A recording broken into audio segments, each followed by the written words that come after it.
কোৱা বীৰভদ্ৰই বোলে বাবা ধৰিছো হে বাবা ভোলানাথ তোমাক ধ্যান কৰি মোৰ 12 বছৰ কেনেকৈ অতিবাহিত হৈ গ'ল মই নিজেই নাজানো বাবা চোৱা ভৰি হাতবিলাক জঠৰ হৈছে 30 চনৰ কথা মই বাদ দিছো মনত কৰা বিপদৰ সময়ত মই তোমাক কিন্তু ৰং দিছিলো গতিকে মোৰ দুখ বুজি মোক এনেকুৱা এটা বৰ তুমি প্ৰদান কৰা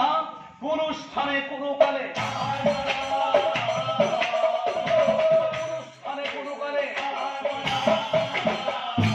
বীরভদ্র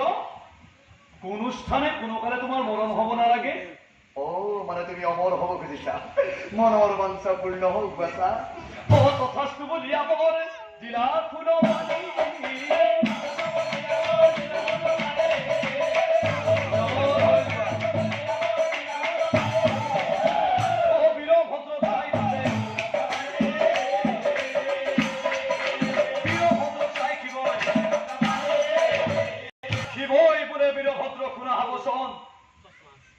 কোন স্থানে কোনো কালে তোমার নহইব মরণ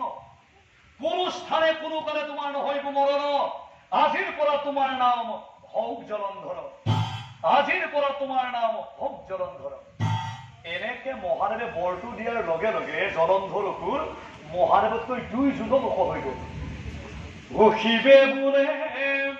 জলন্ধৰ